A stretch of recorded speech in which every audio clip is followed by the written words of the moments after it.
क्षितिज भाग उदो कक्षा 10 हिंदी। जयशंकर प्रसाद। आत्मकथ्य कविता।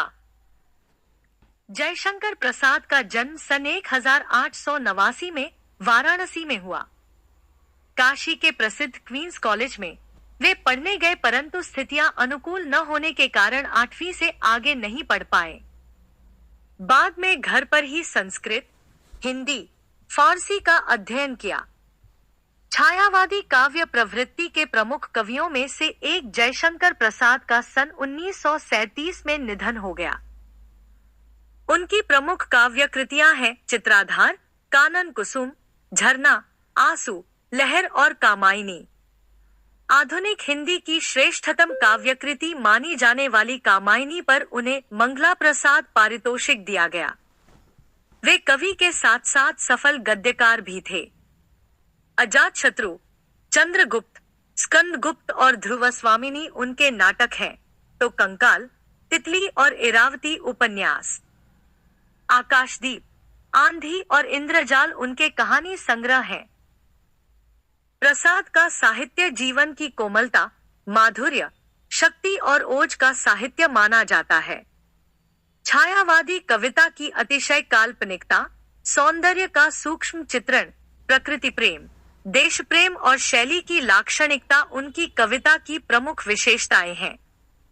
इतिहास और दर्शन में उनकी गहरी रुचि थी, जो उनके साहित्य में रसस्पष्ट दिखाई देती है। कविता के बारे में प्रेमचंद के संपादन में हंस पत्रिका का एक आत्मकथा विशेषांक निकलना तय हुआ था। प्रसाद जी के मित्रों ने आग्रह किया कि वे भी आत्मकथा लिखें। प्रसाद जी इससे सहमत न थे। इसी असहमति के तर्क से पैदा हुई कविता है आत्मकथ्य। यह कविता पहली बार 1932 में हंस के आत्मकथा विशेषांक में प्रकाशित हुई थी। छायावादी शैली में लिखी गई इस कविता में जयशंकर प्रसाद ने जीवन के यथार्थ एवं अभाव पक्ष की मार्मिक अभिव्यक्ति की है। छायावादी सूक्ष्मता के अनुरूप ही अपने मनोभावों को अभिव्यक्त करने के लिए जयशंकर प्रसाद ने ललित, सुंदर एवं नवीन शब्दों और बिंबों का प्रयोग किया है। इन्हीं शब्दों एवं बिंबों के सहारे उन्होंने बताया है कि उनके जीवन की कथा एक सामान्य व्यक्ति के जीवन की कथा है। इसमें ऐसा कुछ भी नहीं है जिसे महान और रोचक मानकर लोग वाह वाह करेंगे। कुल मिलाकर इस कविता में एक तरफ कवि द्वारा यथार्थ की स्वीकृति है, तो दूसरी तरफ एक महान कवि की विनम्रता भी।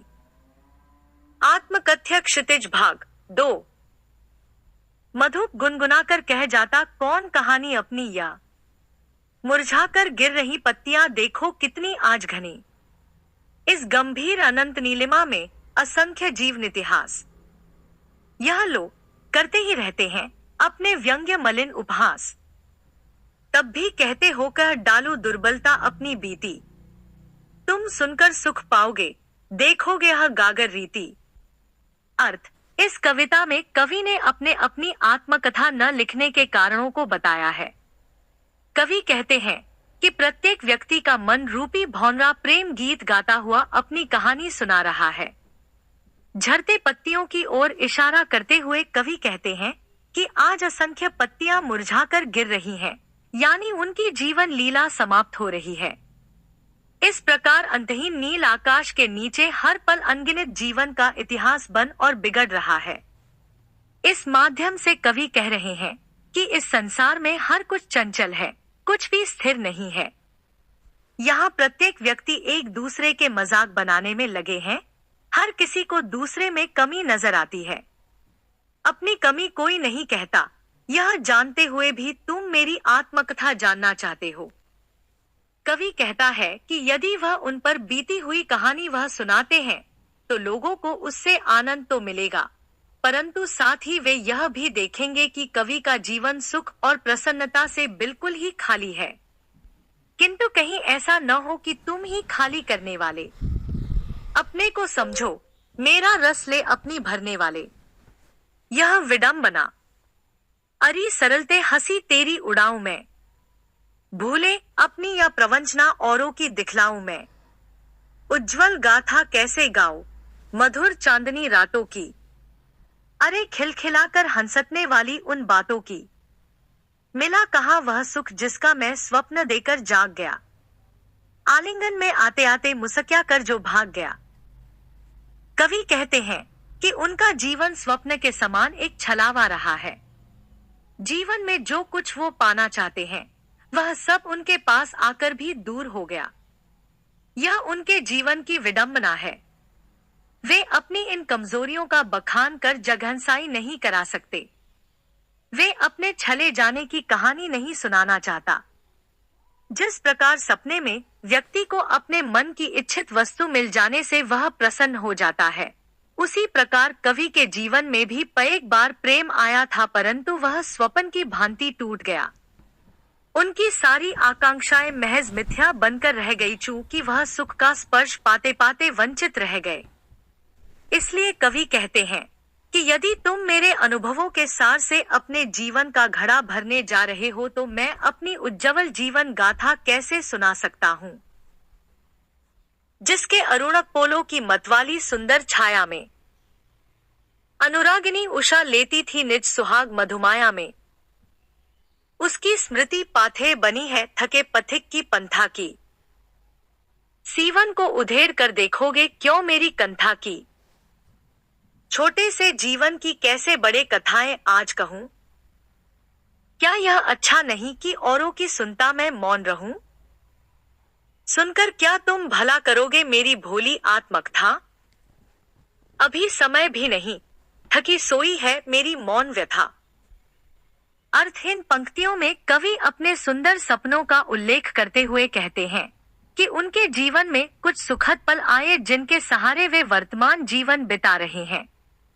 उन्होंने प्रेम के अनगिनत सपने संजोए थे, परंतु वे सपने मात्र रह गए।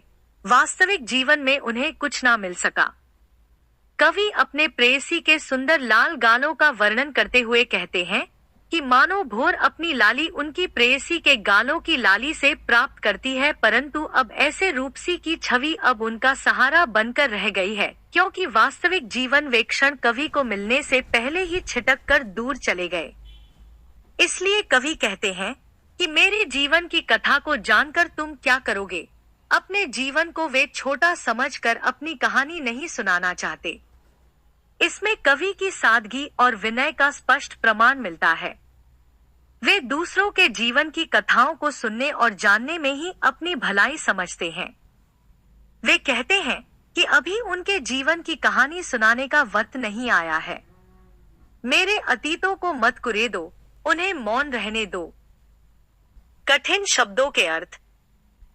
मधुप मन रूपी भौंगरा, अनंत नीलिमा अंतहीन विस्तार, व्यंग्य मलिन खराब ढंग से निंदा करना, गागरीती खाली घड़ा, प्रवंचना धोखा, मुस्किया कर मुस्कुराकर, अरुण कोपल लाल गाल, अनुरागिनी उषा प्रेम भरी भोर, स्मृति पाथे स्मृति रूपी संबल, पंथात रास्ता, कंथा पंतरमन।